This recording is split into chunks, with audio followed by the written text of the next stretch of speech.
el impuesto correspondiente. ¿Cuál es la conclusión de este supuesto de obligado por deuda ajena? Es que a pesar de que no son titulares o a pesar de que no realizan a título personal acciones o negocios jurídicos que generen la obligación de contribuir, por parte de la ley están obligados a cumplir dicho pago. ¿Ya? Con la diferencia que en los responsables por representación, los representantes, sin que afecten sus propios de bienes de los menores obligados, y los representantes de los incapaces, los representantes legales de las personas jurídicas, los mandatarios respecto a los bienes que administren y dispongan, y los síndicos de quiebra o los depositarios de concurso de acreedores. ¿Qué quiere decir esto? Si bien es cierto, existen donaciones que se hacen de una persona a un menor de edad. ¿Quién es el obligado a pagar el impuesto? Obviamente es el menor de edad. Como no tiene la capacidad, conforme al Código Civil, para poder ejercer sus derechos y obligaciones, debe hacerlo quien sí tiene la capacidad, en este caso su representante legal o quien ejerce la patria potestad, los padres o un representante. En el caso de las sociedades debidamente inscritas, la obligación de pagar los impuestos la tienen los representantes legales o administradores. Los mandatarios también que administran los bienes también tienen esa obligación. Entonces, ¿cuál es la diferencia entre obligado por deuda ajena y responsable por representación? Es que en los obligados por deuda ajena debo de responder a una obligación con mi patrimonio, a pesar de que yo no sea titular único del bien o que mis actos o hechos propios no sean los que estén generando la obligación. Mientras que los responsables por representación es que yo voy a responder por la obligación de alguien más, pero con los bienes de esa persona. Lo único que yo lo estoy haciendo es porque la ley me está haciendo responsable de cumplir con las obligaciones de esta tercera persona. ¿Hay alguna duda?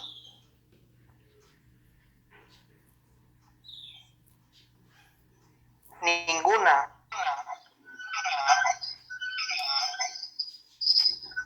Licenciado, perdón,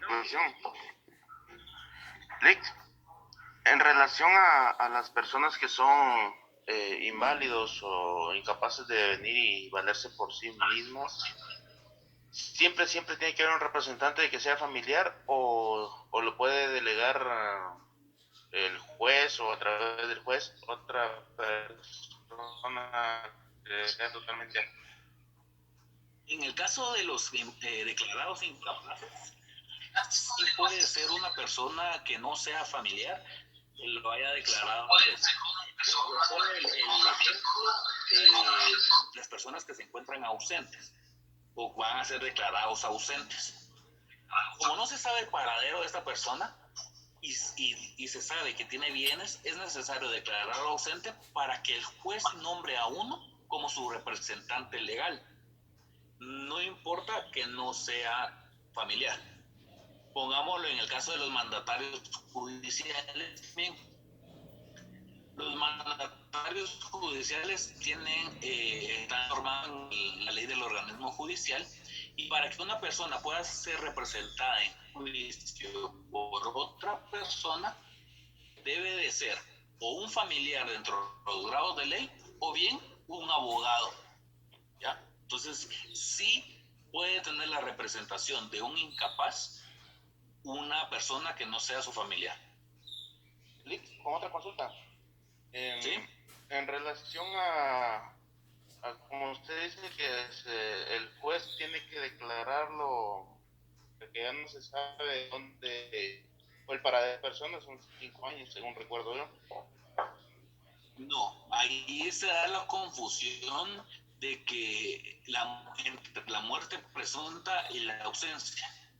La ausencia se declara por el hecho de que se desconoce el paradero de la persona.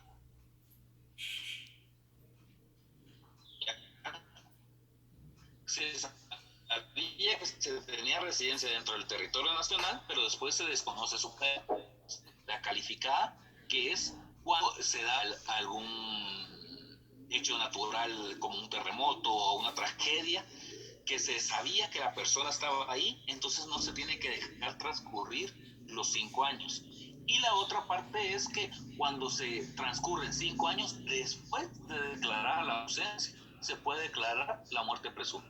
Para el tema de la ausencia no hay un plazo, sino que es para el tema de la muerte presunta.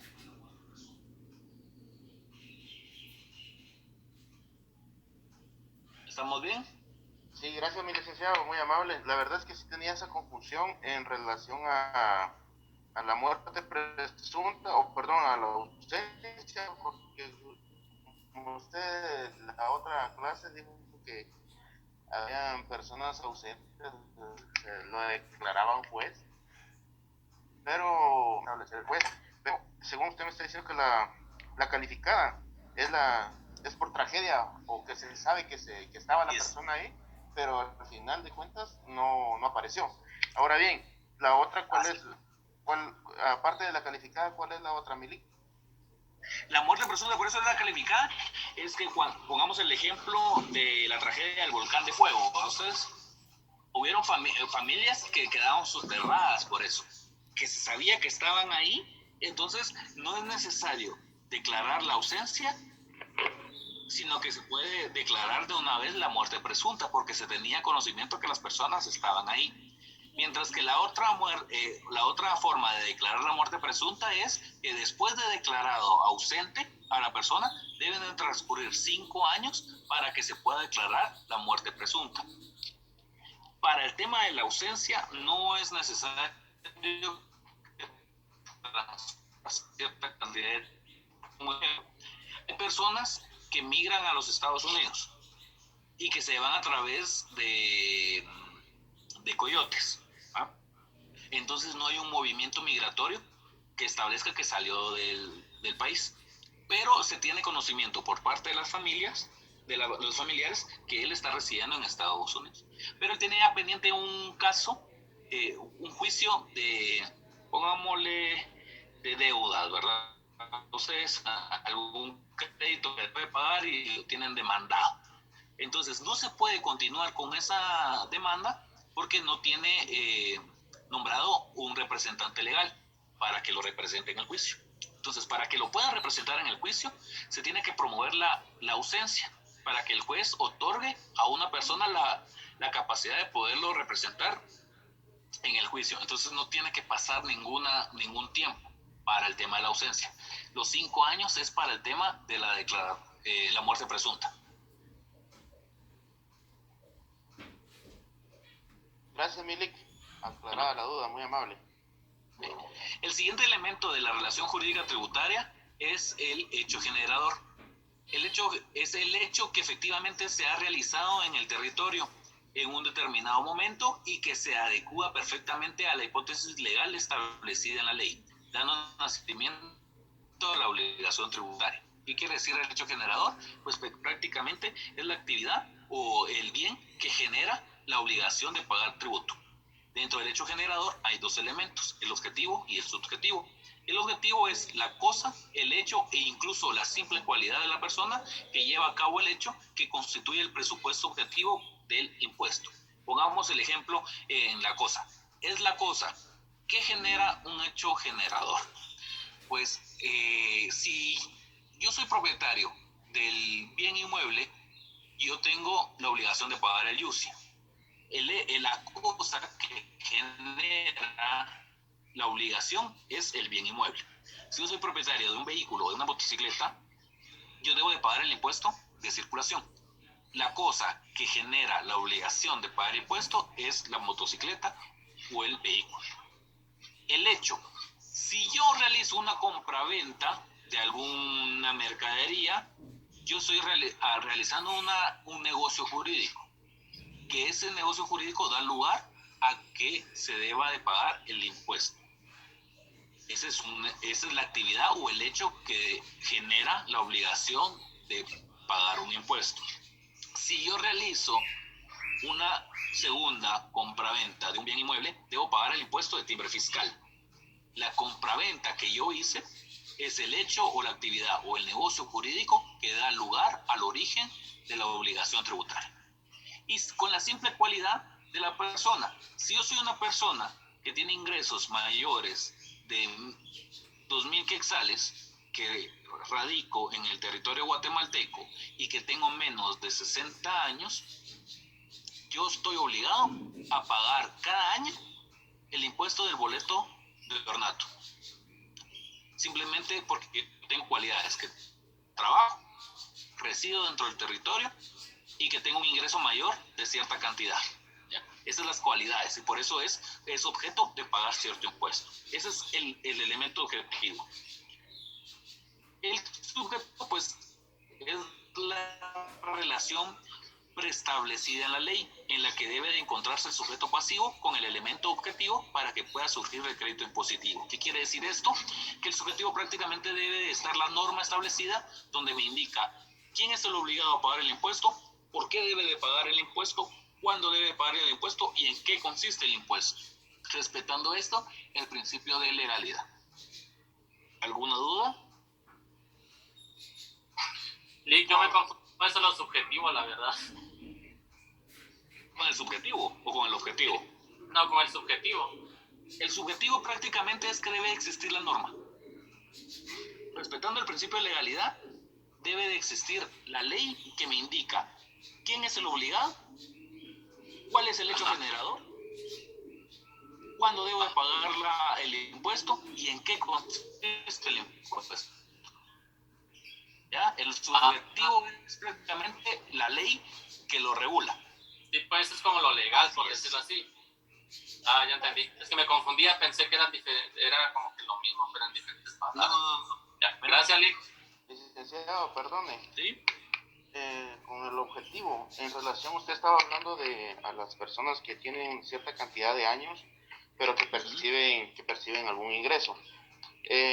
Si en dado caso hay una persona que no percibe ingresos, únicamente hablemos de las personas mayores de edad en la área rural, donde no perciben ingresos mensuales, sino que viven el día a día.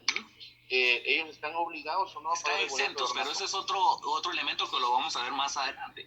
Por eso le digo, las cualidades es que la misma ley me establece por qué debo de pagar yo este impuesto. Y les pongo este ejemplo de boleto de ornato. Si yo tengo ingresos mayores a cierta cantidad, incluso hay una tabla en el boleto de ornato que establece que si yo gano de tanto a tanto, debo de pagar 15 quetzales. Si gano de tanto a tanto, debo de pagar 30 y así sucesivamente hasta un máximo de 150. ¿Verdad?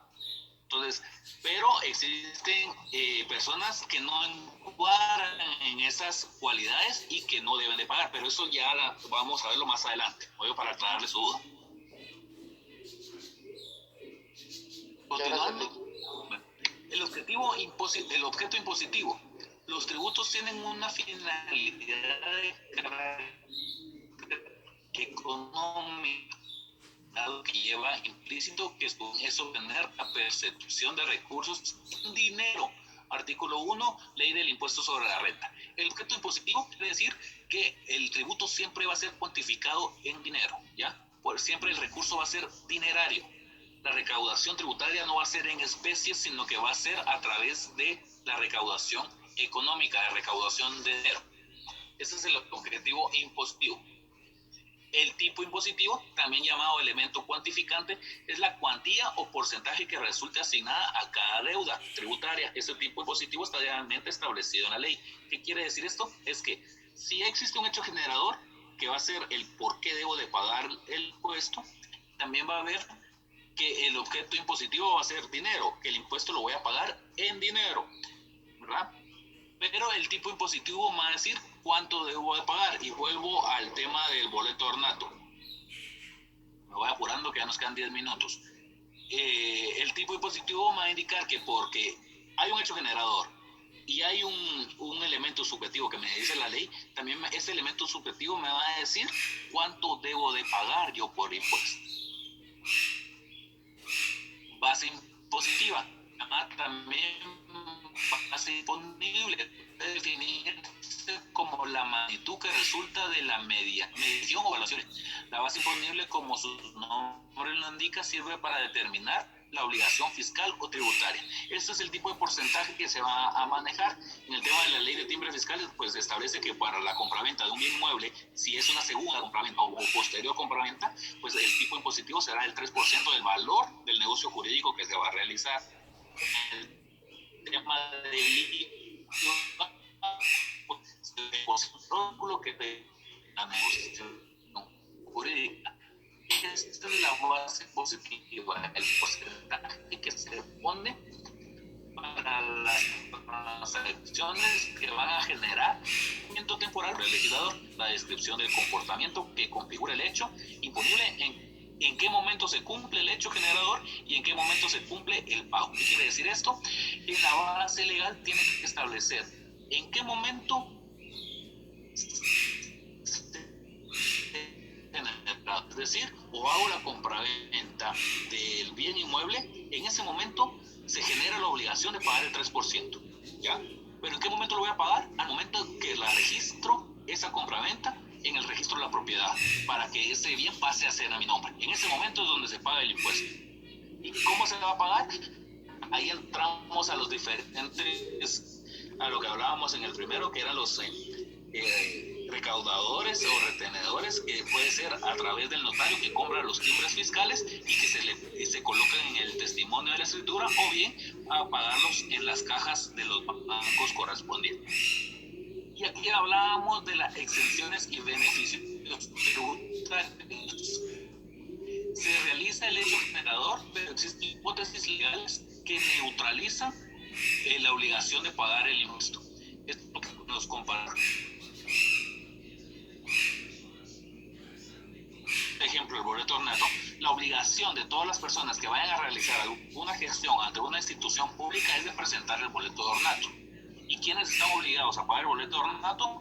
Hablábamos las cualidades de estas personas, que tenían que tener un ingreso mayor de cierta cantidad, debían de residir dentro del territorio nacional y deberían de ser menores de 65 años, establece el boleto de ornato, ¿no?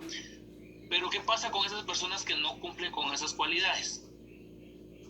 La misma ley establece quienes no tienen ingresos mayores a cierta cantidad, quienes no residen dentro del territorio nacional, quienes son mayores de 65 años, quienes tienen alguna incapacidad para poder trabajar, están exentos del pago del impuesto, no están obligados a pagar, ¿ya? Es necesario tener claro la diferencia entre exento y exoneración. Mira, ¿cuál es la diferencia? Exento es, la misma ley establece quienes no deben de pagar impuestos. A eso se les denomina exentos, cuando la ley ya lo establece. Y exoneración es que, a pesar de que yo cumplo con todas las características para sí pagar el impuesto, hay ciertas circunstancias temporales que me limitan a realizarlo. Por lo tanto, no lo voy a hacer. ¿Cuál es el ejemplo? Estamos pasando esta situación de calamidad y hay propuestas de ley que se van a parar el pago. No les estoy diciendo que ya está confirmado, pero que se van a pagar el pago del tema de las tarjetas de crédito, ¿ya? ¿Pero qué quiere decir eso? No es que yo esté exento, que ya no los voy a pagar, es que yo por cierto tiempo estoy exonerado de pagar. La SAT sacó eso en el sentido de que todos estos días se conceden como inhábiles. ¿Qué quiere decir? Yo en estos días estoy exonerado o tengo permiso, por así decirlo, de no presentar mis obligaciones tributarias, ¿ya? Entonces, exentos es, la misma ley me dice que me dice las características de las personas que no deben de cumplir con ese impuesto. Y exonerado es que, a pesar de que sí debo de cumplir con el impuesto, hay situaciones temporales que me permiten no hacerlo. La exoneración es una facultad del presidente de la República. El exento lo coloca la misma ley. Los que trabajan en la Contraloría General, la experiencia de que existen multas a funcionarios públicos que recaen por incumplimiento de ciertas gestiones. Esas personas pueden pedir la exoneración, pero hay un acuerdo, si no estoy mal, que solo permite que se pueda exonerar hasta el 40%, ¿ya? Entonces, mi exoneración no es total, sino que es parcial, pero sí estoy obligado a hacerlo. ¿Alguna duda?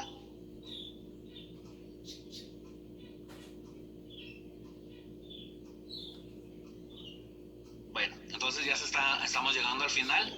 Yo agradezco su participación, espero que haya quedado claro y recuerden en